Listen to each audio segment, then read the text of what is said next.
안녕하세요. 놀라운 논란의 미스터 논란입니다. 오늘은 손흥민 선수가 지난 경기 윙어로 뛴 것이 왜 이렇게 토트넘의 공격력을 바꿔놓았는지에 대해서 굉장히 흥미로운 분석 기사가 나와 화제가 되었습니다.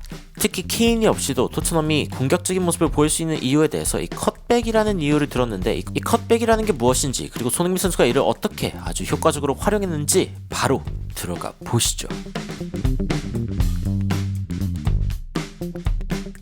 애슬레틱에서는 지난 시즌 해리 케인이 토트넘에서 10골을 무려 10골을 헤딩으로 넣은 첫 번째 프리미어리그 선수가 되었다라는 이야기를 전했습니다. 당연히 기록을 세우는 것은 좋은 것이지만, 하지만 저 기록이 사실은 토트넘의 그림자를 보여준다라고 이야기를 했는데, 그 이유는 지난 시즌 토트넘이 굉장히 공격적으로 답답한 상황이었기 때문입니다. 일반적으로 토트넘은 2대0으로 뒤처지고 시작할 때가 많았습니다. 그리고 상대팀은 로우 블럭, 굉장히 낮은 위치에서 수비하는 경우가 많았죠. 그런 경우에는 보통 파헤칠 방법이 별로 없습니다. 그 중에 하나가 바로 이제 크로스를 날리는 건데, 케인이 그런 상황에서 이제 헤딩으로 골을 넣다 보니까 어쩌다 보니 이제 프리미어리그에서 헤딩만으로 10골을 처음으로 넣은 그런 선수가 된 것입니다. 한 시즌에 그런 기록을 세우는 선수는 거의 없다 이거죠. 그런데 이번 시즌의 토트넘은 좀 다릅니다. 일단 토트넘의 헤딩 슈팅은 19.3%였는데 이번 시즌 12.1%로 아주 크게 줄었고, 그 이유 중에 하나는 토트넘의 크로스가 사실은 거의 땅볼로 이루어지고 있기 때문이다 라는 분석이 나오고 있습니다. 이번 시즌 토트넘의 땅볼 크로스는 28.7%, 지난 시즌 토트넘의 땅볼 크로스는 18.7%로 사실 10%나 차이가 나죠. 그리고 지난 시즌 이 윙 쪽이나 아니면 하프 스페이스, 이 공간에서 나는 어떤 그 찬스의 퍼센티지가 그렇게 크게 차이가 나지 않았습니다. 오른쪽은 10%, 8%, 왼쪽은 6%, 그리고 7%, 거의 비슷하죠. 그런데 이번 시즌을 보면은 이 윙어 쪽에서 올라오는 게 아니라 이 하프 스페이스 안쪽에서 이제 들어오는 패스들이 훨씬 더 많아졌습니다. 왼쪽은 윙이 5%, 하프 스페이스 쪽이 15%, 그리고 오른쪽은 하프 스페이스 쪽이 10%, 그리고 윙 쪽이 3%, 거의 3배의 차이가 나는 그런 상황이라고 이야기를 할 수 있죠. 그렇기 때문에 이 토트넘은 현재 이 찬스를 만들어내는 지형도 예전과는 다르다라는 평가가 나오고 있습니다. 그리고 이제 토트넘이 사실 컷백으로 굉장히 많은 골을 넣었습니다. 좀 확대를 해서 살펴보면, 자, 일단 이번 시즌 골을 가장 많이 넣은 팀은 브라이튼인데, 그 중에 컷백을 사용해서 넣은 골은 4골밖에 안 됩니다. 그리고 아스날 역시 굉장히 윙을 잘 쓰기로 유명한 그런 팀이지만 이번 시즌에는 4개의 컷백밖에 기록하지 못했습니다. 가장 많이 컷백으로 골을 기록한 팀은 다름 아닌 맨시티였고, 맨시티는 33개의 골 중에 무려 9골을 컷백으로 넣는 굉장히 유의미한 수치를 보여주고 있습니다.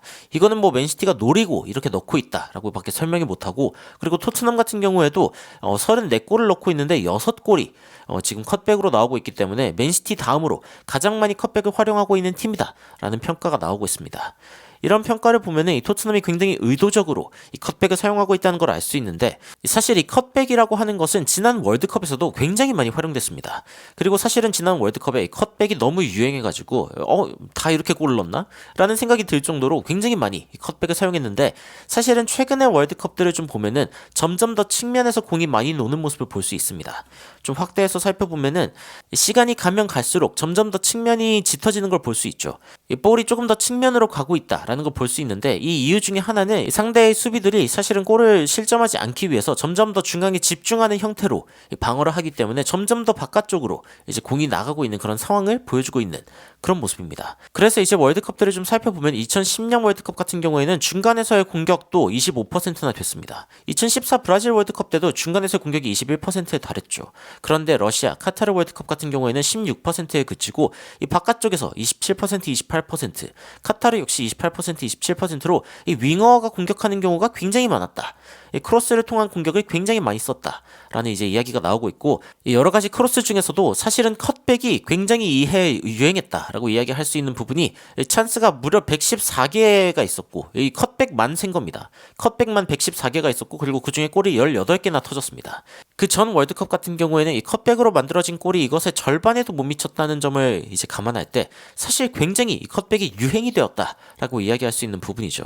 여하튼 이 프리미어리그로 다시 돌아와서 토트넘 그리고 맨시티 이런 팀들 이제 컷백으로 굉장히 많이 골을 넣고 있고, 그리고 토트넘도 사실은 컷백을 통해서 이 해리 케인의 공백을 메우고 있다라고 이야기가 나오고 있는데, 자, 토트넘의 6개의 컷백 골 중에 5개가 왼쪽에서 나왔답니다.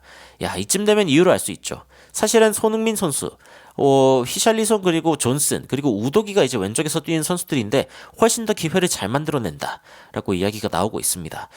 보시면 이제 토트넘이 6개의 컷백 중에서 5개가 왼쪽에서 오고 있는 걸 알 수 있고 하나가 이제 오른쪽에서 왔는데 그만큼 오른쪽에서 이제 만들어내는 찬스의 질이 좀 안 좋다. 클루셉스키 제발 좀 잘해줬으면 좋겠는데 자 근데 그런 장면이 이제 뉴캐슬에서도 나왔었죠. 페드로 포로가 준 공을 우도기가 손흥민한테 전달하고 손흥민이 사실은 컷백을 통해서 우도기한테 공을 패스 그대로 집어넣는 굉장히 좋은 골을 보여줬습니다. 이뿐만이 아니라 사실은 손흥민 선수가 뉴캐슬에 컷백을 2개 기록했죠. 그리고 토트넘은 조금 더 다양한 형태의 이제 컷백을 보여주기도 했는데 이 시즌 초에 페리시치가 있을 때 우도기한테 공을 패스하는 그런 모습을 보여줬고 우도기가 이 공을 가지고 앞으로 나아가다가 손흥민 선수한테 주고 달립니다. 손흥민 선수는 원터치로 이제 우도기한테 다시 줬고 우도기가 이 공이 나가기 전에 패스를 해가지고 클루셉스키한테 컷백을 줬습니다. 클루셉스키가 그대로 이 골을 집어넣는 그런 좋은 모습도 있었고 그런데 토트넘이 이제 컷백만 가지고 경기를 하는 건 아닙니다. 뭐 정통적인 크로스도 보여주고 그리고 일반적인 어떤 땅볼 크로스로 이제 마무리하는 그런 장면도 보여주는데 자 컷백이랑 이런 일반적인 크로스의 차이가 뭐냐 일단 방향의 차이죠. 앞으로 나아가는 그런 느낌이 아니라 컷백은 전부 다 뒤로 빼는 느낌입니다. 보시면 이제 뒤쪽으로 날라오는 이런 패스를 이제 컷백이라고 이야기를 하는데 자 이런 컷백이 사실은 이 수비수들한테 굉장히 당혹스러운 이유가 뭐냐라고 하면은 일단 첫 번째 수비수들한테 굉장히 헷갈립니다. 이 수비수들 같은 경우에는 지금 공을 몰고 들어오고 있는 우도기를 거의 다 보고 있죠. 여기 있는 선수들도 우도기를 보고 있습니다. 그런데 자 반대쪽에는 클루셉스키가 달려들어오고 있죠. 이 클루셉스키를 보고 있는 선수 적어도 이 사진 안에서는 단 한 명도 없습니다. 단 한 명의 선수도 클루셉스키를 쳐다보고 있지 않죠. 그런데 우도기가 여기에서 이제 컷백을 날릴 때 이 시야가 이쪽에서 이쪽으로 바뀌어야 됩니다. 굉장히 큰 시야각의 변화가 생겨야 되죠. 클루셉스키를 그 상황에서 막아낸다. 사실 말도 안 되죠. 그리고 두 번째 이유는 이 컷백이 사실은 처리하기가 조금 더 용이합니다. 뭐 예전 같은 경우에는 이런 컷백이 날라오면 이제 날아가는 그런 장면을 많이 볼 수 있었는데 그건 이제 컷백이 뭔가 유행하기 전이고 컷백 점수를 점점 더 많아지면서 공격수들도 이거를 마무리하는 기술이 생겼습니다. 일종의 탭인처럼 굉장히 툭 차놓는 손흥민 선수의 원터치 마무리 있지 않습니까? 그런 종류의 마무리를 이제 공격수들이 필수 덕목으로 거의 자리 잡고 있는 상황입니다. 그리고 이런 골들은 어떻게 보면 공격수의 힘이 그렇게 많이 들지 않죠. 강하게 차야 된다 이런 느낌이 아니라 정확하게 이 발을 컨택하기만 하면 된다. 딱 이 공과 닿는 느낌으로 처리를 해주면 된다. 그래서 공격수들에게도 굉장히 처리하기 용이한 그런 공이라고 할 수 있습니다.